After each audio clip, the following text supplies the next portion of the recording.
Herzlich willkommen und ein fröhliches Hallo von eurem Heringway. Wir spielen 9 Hours, 9 Persons, 9 Doors weiter.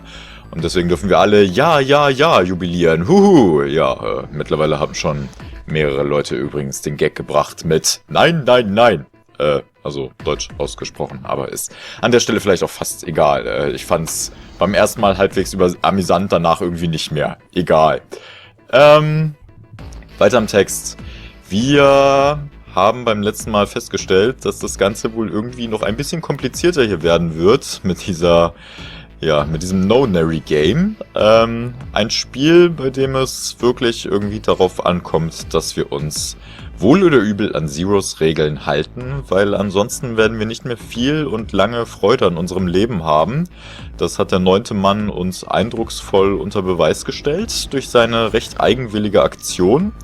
Was da dahinter steckt, werden wir hoffentlich über kurz oder lang auch noch herausfinden. Und ja, nachdem wir jetzt die Vor- und Nachteile abgewogen haben, sind wir in der Gruppe mehr oder weniger zum Schluss gekommen, dass es doch eine recht gute Idee wäre, viel mehr Alternativen haben wir ja sowieso nicht, entweder durch Tür Nummer 4 oder Tür Nummer 5 zu gehen, beziehungsweise wir müssen unsere Gruppe ja sowieso aufteilen, weil eben nur 3 bis 5 Leute durch eine Tür gehen dürfen und momentan sind wir ja zu 8. Jetzt kommt es nur auf unsere Entscheidung mehr oder weniger tatsächlich an. Wir spielen ja Jumpy. Das heißt, es kommt darauf an, was wollen wir für Jumpy jetzt tatsächlich tun. Wollen wir mit Jumpy durch Tür Nummer 4 gehen oder durch Tür Nummer 5? Beides hat seine Vor- und Nachteile, sag ich mal. Ich sage euch mal, also was ich damals auch vor allem abgewogen habe, als ich das Spiel das erste Mal gespielt hatte. Tür 5 ist in der Hinsicht interessant, weil wir dann unter Umständen eben die Möglichkeit hätten, den Leichnam des 9. Mannes zu untersuchen und dabei vielleicht irgendetwas mehr oder weniger Interessantes festzustellen. Vielleicht kommt dabei unterm Strich auch überhaupt gar nichts raus und das ist eben, ja, es wäre eben nur in der Beziehung interessanter, dass wir vielleicht eher verstehen könnten, was dann tatsächlich, was da tatsächlich passiert. Man fliegt in die Luft, wenn man sich nicht in die Regeln hält. Ich glaube, das Ganze könnte natürlich auch fingiert sein oder so, aber irgendwie, wir müssen mal davon ausgehen oder wir könnten mal davon ausgehen, dass das schon irgendwie so stimmt, dass das eben so richtig ist, was wir gesehen haben. Und wäre halt nicht so angenehm, durch Tür Nummer 5 zu gehen. Tür Nummer 4 hat eben den Vorteil, dass June sowieso, also Akane sowieso lieber dort durchgehen will. Logisch, wollen wir es ihr wirklich zumuten, dass sie auch durch Tür Nummer 5 gehen soll oder so? Ist doch klar, dass sie dann irgendwie wieder einen halben Herzkasper bekommt. Und ja, im Endeffekt ist es vielleicht auch für unser eigenes Befinden ein bisschen besser, wenn wir durch Tür Nummer 4 gehen. Und deswegen halte ich es dann doch irgendwie für die richtige Wahl, wenn wir auch tatsächlich Tür Nummer 4 auswählen. Und deswegen gehen wir da auch als allererstes einfach mal durch. Decided the door 4 would be fine. He would go through door 4 with Lotus, Santa and June. Why had Jumpy even considered doing otherwise? He would be there for June, for Akane Kurashiki. That seemed good. He felt it was the right choice to make.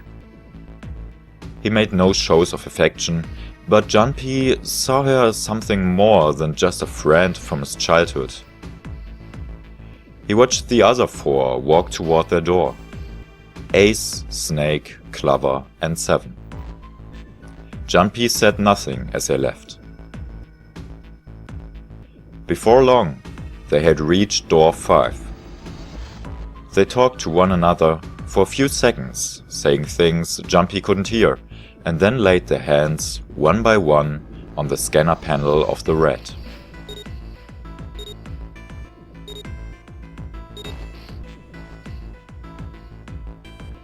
Ace grabbed the lever. His face tight with determination, he turned over his shoulder to look at Jumpy and his companions. Goodbye. Be careful.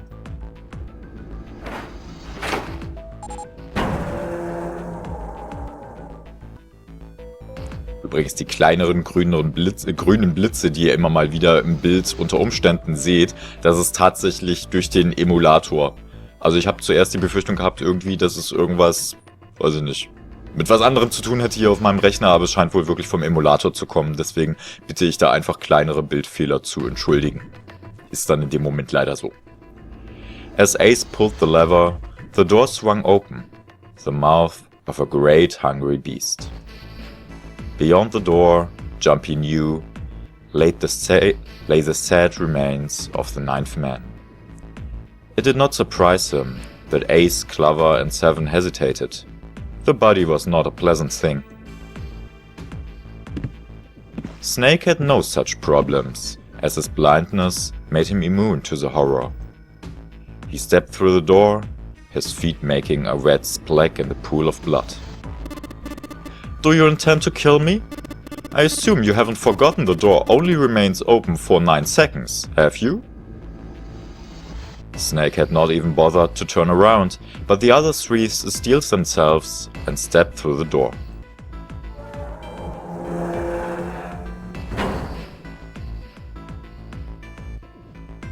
Door 5 swung shut, closing with the heavy finality of metal upon metal. Jumpy and his companions scrambled to the door.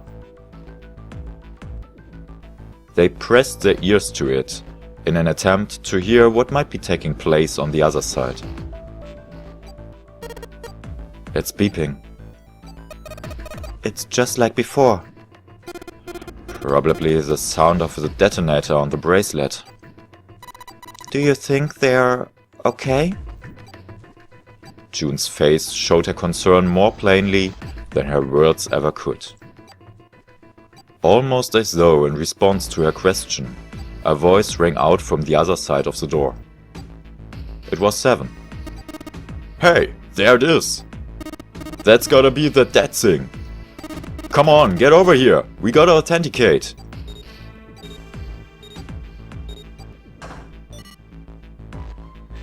The beeping stopped. The sighs of relief were audible even through the heavy door. Phew, looks like it stopped. Jumpy and his companions leaned away from the door and breathed a collective sigh of relief of their own. Hey guys, are you doing alright over there? They'd heard Seven's voice, but it wouldn't hurt to be sure. Yep, we're fine. They heard Seven's voice? Despite the recent danger, Clover's voice was as bubbly as ever. Oh hey, I'm gonna tell you about this whole dead thing, okay? The dead is just like the red, but the color's different. You know how the red was red? Well, the dead is blue. Other than that, it's just like the red. Authenticating is the same too. Awesome, thanks, that helps a lot. Well, we should probably move on now. You be careful out there. Roger that.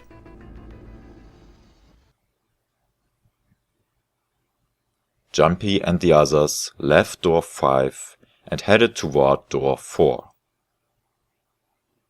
They stood in front of the red and placed each of their hands upon it.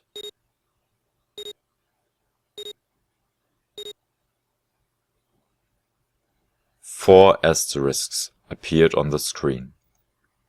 Jumpy grabbed the lever and turned around. You guys ready? Yeah. Sure. Let's go. None of them looked particularly optimistic, but their faces were set. Jumpy nodded to them and turned back toward the red. Alright, let's go. With strength and determination, he pulled the lever.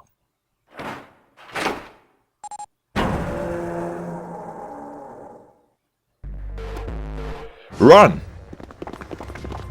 The four of them leapt through the door together.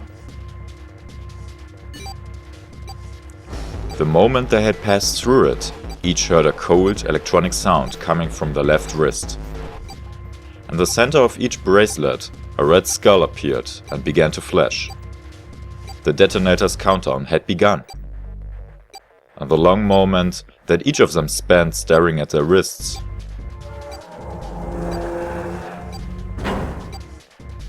The numbered door behind them closed, the sound of metal on metal reverberating down the hallway. There was no way back now. They were committed. If they could not find the device to deactivate the detonators. Hey, where the hell is the dead? How would I know? Don't give me that crap. Start looking. I already am. They began to run, eyes looking frantically for the device that was the key to their salvation. The hallway they found themselves running down was a long one, easily 300 feet in length. On the right side of it stood a series of wooden doors, all nearly identical. If they had taken time to think, they would likely have discerned that the doors lead to cabins. Don't tell me the dead is in one of those rooms. Oh no! How many rooms do you think there are? Jumpy was too frightened to count properly, but at his best guess, there were 7 or 8 of them. Ah, fuck! There wasn't time to count them, to be sure.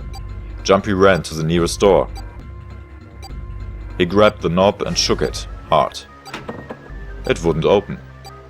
It didn't feel locked, more like someone had hammered an iron plate over the other side of the door. Jumpy turned around to find another door, and saw that his companions had already run 2 doors of their own. They did not seem to be having any more success than he had.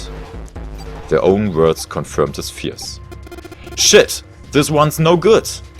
Same here. It's not moving. June was the last to speak up. As Jumpy looked in her direction, his eye caught something he hadn't noticed before. A small red light. It flashed at him, dimly, from the end of the hallway. That's it! Over there! Even as he yelled, he ran. He grabbed Santa, Lotus and June and pulled them towards the light. Santa called out to them as he ran. Hey, how many more seconds do we have? How would I know? Our time limit is 81 seconds. I know that, goddammit! I'm asking you how many seconds we have left! In all likelihood, Jumpy figured nearly a minute had already passed since the door had closed behind them. If that was true. Urgency foremost in all of their minds, they arrived at the end of the hallway. The dead sat on the left wall, blinking almost tauntingly at them. Hurry!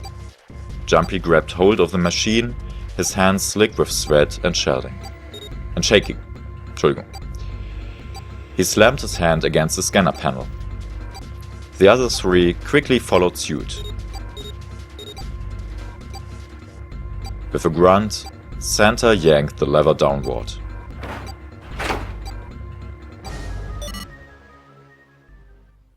Whew.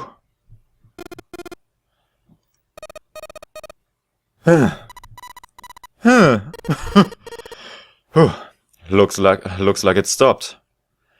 His hands beginning to steady, Jumpy wiped away some of the sweat that had bedded on his forehead. As they caught their breath, the 4 companions began to look around. At the end of the hallway lay a heavy-looking set of double doors. Set into the walls of the hallway, on either side of the larger door, were 2 smaller ones. They all needed inspecting, but Jumpy began with the largest of the 3, the double doors. How many times had he come across similar doors with similar results, he wondered. Or perhaps, he corrected himself, more a lack of results. Whatever the reason, the door remained firm and unyielding, and refused to allow Jumpy or anyone else passage. Near the handle was a small keyhole. Above the keyhole was a small symbol, engraved in the brass. Mail? He wasn't quite sure what to make of it, and stared at it for a moment in confusion. It was June that corrected him. No, that's not the symbol for mail. That's probably the symbol of Mars. Well, technically they are the same symbol. But I saw a number of similar symbols near the main stairway. The symbols of the solar system.